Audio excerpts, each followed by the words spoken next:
சுபேர், ரெண்டு விஷயம். இந்த ஆட்சி வந்ததிலிருந்து மீண்டும் மீண்டும் தேர்தல் பரப்புரையில் வந்து ஊழல் சக்தின்னு திமுகவை தான் ஃபிக்ஸ் பண்ணாங்க.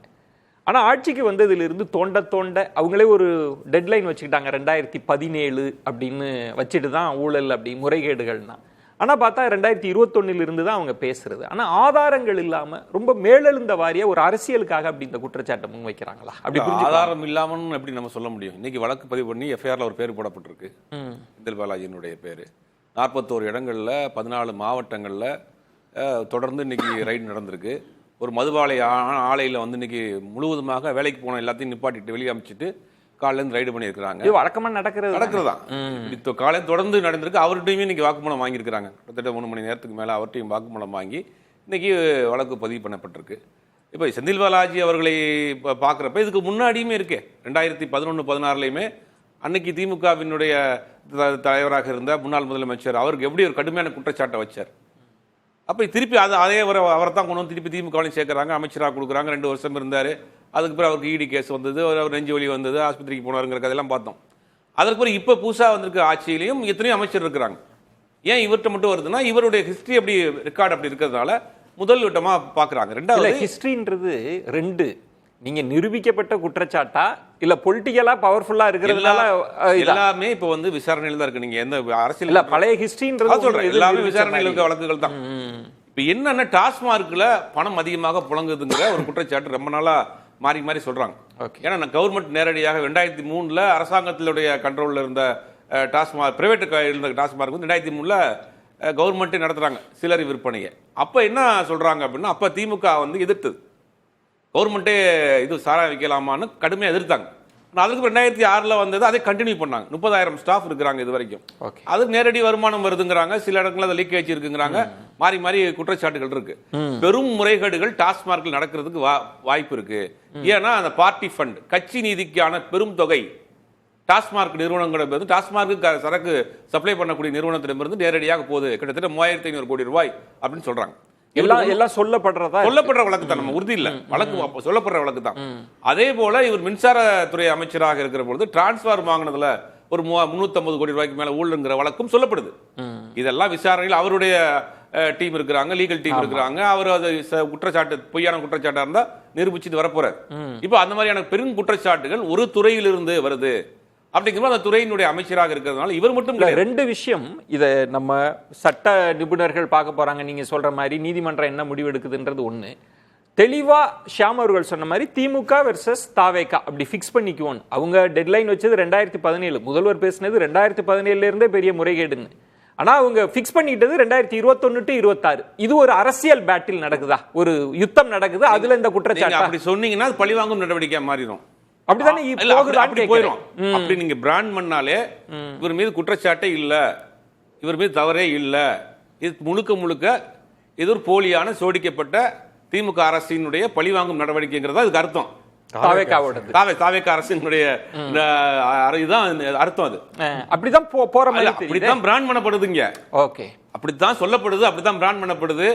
ஊழல் வழக்குல குற்றச்சாட்டை இது பண்றாங்க. 91-96 காலகட்டங்கள் தெரியும். அந்த ஆட்சி இறங்கினோடனே எனக்கு ஏறக்குறைய எல்லா அமைச்சர் மீது வழக்கு இருந்தது. பல பேர் இதாகவும் கன்விக்ஷனாகவும் ஆனாங்க. அந்த வழக்கெல்லாம் பார்த்தோம். அதே மாதிரி இந்த அரசாங்கம் ஒரு மோட்டோவோட வருது, கிளீன் ஃப்ரீ கவர்மெண்ட், லஞ்சத்தை ஒழிக்க போறோம், ஊழல் ஒழிக்க போறோம்னு ஒரு முன்னெடுப்பு நடத்துறாங்க. அது முதல் துறையாக டாஸ்மார்க்ல கை வச்சிருக்காங்க. டாஸ்மார்க்ல பெரும் அளவு முறைகேடு நடந்திருக்கு அப்படின்னா அவங்க ஒரு இது வருது சட்டமன்றத்தில். அதுல இப்ப இன்றைக்கு திரு செந்தில் பாலாஜி அவர்கள் சொன்னது, இதே இடியும் இதுக்குள்ள வந்துதான் இன்னும் அது ரொம்ப வசதியா போயிடும். அங்க சுப்ரீம் கோர்ட்ல இந்த வழக்குமே இப்ப டிவிஎஸ்சி ஃபைல் பண்ணாலுமே வழக்கு இடி ஆட்டோமேட்டிக்கா உள்ள வந்துடும். இந்த வழக்குலயும் ஏன்னா நீங்க வந்து 99 லட்சத்துக்கு மேல போனா ஆட்டோமேட்டிக்கா வந்துருமே. இவங்க வழக்கு பதிவு பண்ணாலும் இடி உள்ள வரப்போகுது. அவங்க அடுத்து என்ன பண்ண போறாங்கிறது தெரியல. பட்ஜெட் கூட்டத்தொடர்லையும் ஊழல் பட்டியல் கண்டிப்பாக வெளியிட போறோம் அப்படின்னு நிதியமைச்சர் சொல்லியிருக்கிறாரு.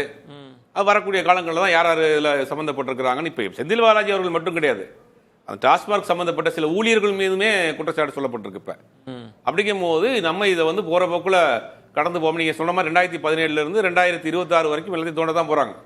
இப்ப முதல் கட்டமாக இந்த விஷயம்ங்கிறது கண்ணுக்கு இப்ப உடனே நடந்த சம்பவமா இருக்கலாம் அப்படிங்கிறதுனால அதை எடுத்திருக்காங்க. இப்ப நீங்க சொன்ன மாதிரி சட்டமன்றத்துல நிதியமைச்சர் யார் யார் பேரை சொல்ல போறாங்க அப்படின்றது பார்ட்டி ஃபண்ட் அங்க ஆரம்பிக்கப்பட்டதுக்கு பிறகுதான் இங்க வந்து நிக்குதுங்க. அப்போ அவர்களுக்கு சந்தேக பார்வை சில பேர் மேல இருக்கு. இல்ல அதுல ரெண்டு விஷயம். நீங்க அரசியல் குற்றச்சாட்டா முன்வைப்பது என்பது வேறு. இப்ப சட்டமன்றத்துல பேசுறப்ப நீங்க டாக்குமெண்டா பேசணும். ஏன்னா பொதுக்கூட்டங்கள்ல பேசுறதுக்கும் இது இப்ப பார்ட்டி ஃபண்ட் அப்படின்னா அதுக்கான தரவுகள் என்ன, அதுக்கான அரசு தரப்பு என்னென்ன ஆவணங்கள் கிடைச்சிருக்கு அப்படின்னு இன்னும் அதை நோக்கி நகரல. இனிமேல் தான் அதை நகர. எதிர்க்கட்சி அங்கேயே கேள்வி கேட்டிருக்கலாமே. ஒருவேளை இந்த சட்டமன்ற கேட்டாங்க, இந்த சட்டமன்ற கூட்டத்தொடர்ல கேட்பாங்க. ஏன்னா அன்னைக்கு கேக்குறாங்க விளக்கத்தை கொடுப்பாங்க. அதுக்கு தான் அந்த ரெக்கார்டு நீங்க போட்டிருக்கோம் இல்லையா, பாருங்கன்னு காப்பாங்க. இந்த இது அதுக்கு பயன்படும் அப்படின்னு பயன்படும். சுபேர், இது ஒரு வகையில் தாவேக்கு அதை சரியா கையாளல அப்படின்னா அவங்களுக்கே அது நெருக்கடியா போயிடாதா? நீங்க அதிமுக என்ன இப்ப நல்ல தூய சக்தியான்ற கேள்வி வரும். நீங்க பழிவாங்கும் நடவடிக்கைக்காக அவசர அவசரமா இதெல்லாம் செஞ்சிருக்கீங்கன்னு அந்த ஆபத்தும் தாவேக்காவுக்கு இருக்குல்ல. அதெல்லாம் தெரியாமையா இன்னைக்கு ரைட் பண்ணிருக்க போறாங்க, அதெல்லாம் தெரியாம வழக்கு பதிவு பண்ணிருக்க போறாங்க, அதெல்லாம் தெரியாமையா நிதியமைச்சர் பேசிருக்க போறாரு. நிதியமைச்சர் குற்றச்சாட்டா வைக்காம ஒரு செய்தியா சொல்லலாம் சட்டமன்றத்துல, இந்த துறைகள் எல்லாம் லீக்கேஜ் நடந்திருக்கு, ஊழல் நடந்திருக்கு, நாங்க விசாரணை நடத்திக்கிட்டு இருக்கிறோம் அப்படின்னு மேலோட்டமா சொல்லாமே ஒழிய, நீங்க இவர் சியாம் சார் சொன்ன மாதிரி அதை வழக்கு நிலுவையில் இருக்கிறப்ப அதை பேசல. அது அப்ப நீங்க மேம்போக்கா சொல்றீங்கன்னா நீங்க அதை பொலிட்டிக்கலா அதை ஃபைட் பண்ணணும், லீகலா ஃபைட் பண்ணணும். இத நீங்க அரசியலுக்கு பயன்படுத்துறது தானே. அது இந்த துறைகள் எல்லாம் நடந்திருக்கு, நாங்க விசாரணை பண்ணிட்டு இருக்கோங்கிற மாதிரி ஒரு செய்தியா சொல்லலாம்.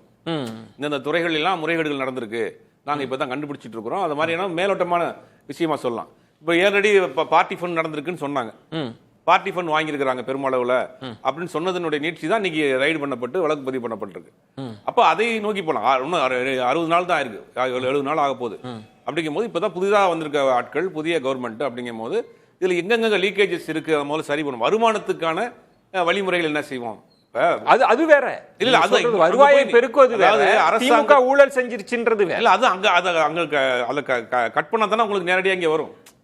இப்ப அவங்க என்ன சொல்றாங்கன்னா, கவர்மெண்ட்டுக்கு வரக்கூடிய பணத்தில் நிறைய லீக்கேஜஸ் இருக்கு, அதை சரி பண்ணணுங்கிறாங்க. அந்த வெள்ளை அறிக்கை ஒயிட் பேப்பர்ல கொடுத்தது கூட அதான், லீக்கேஜஸ் இல்லாம கவர்மெண்ட்டுக்கு வரக்கூடிய வருவாயை கொண்டு வரணுங்கிறாங்க. அப்ப இதுக்கு முன்னாடி எங்கெங்க லீக்கேஜஸ் இருக்கு, அந்த லீக்கேஜஸ் யார் யார் பண்ணிருக்காங்கன்னு அங்க போய் தொட்டீங்கன்னா அந்த அரசாங்கத்துக்கு முன்னாடி இருந்த அரசாங்கத்தில் இருக்கக்கூடிய அவசியம் இல்ல. அதுதான் அந்த இடத்தில் நீங்க ஆதாரம். இப்ப பார்ட்டி ஃபண்டுக்கே அன்னைக்கே எதிர்கட்சி தலைவர் கேட்டாங்க, முதல்வர் பேசுறப்போ நீங்க யாரு பார்ட்டி ஃபண்ட் வாங்கின, யாரு கொடுத்த ஆதாரத்தை கொடுங்கன்றப்ப முதல்வர் கொடுக்கல.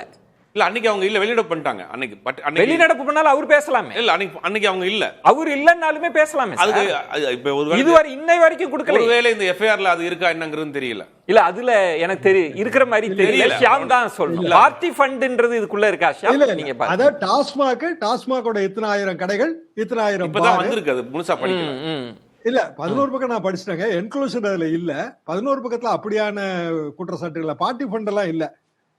செந்தில் பாலாஜி துறை அமைச்சர், செந்தில் பாலாஜியோட ஃபார்மர் பிஏ, அப்புறம் டாஸ்மாகோட எம்டி, டாஸ்மாகோட பல்வேறு ஊழியர்கள், இவங்க சம்பந்தப்பட்டதா இடி மேட்டரையும் உள்ள கொண்டு வந்திருக்காங்க. உள்ள கொண்டு வந்து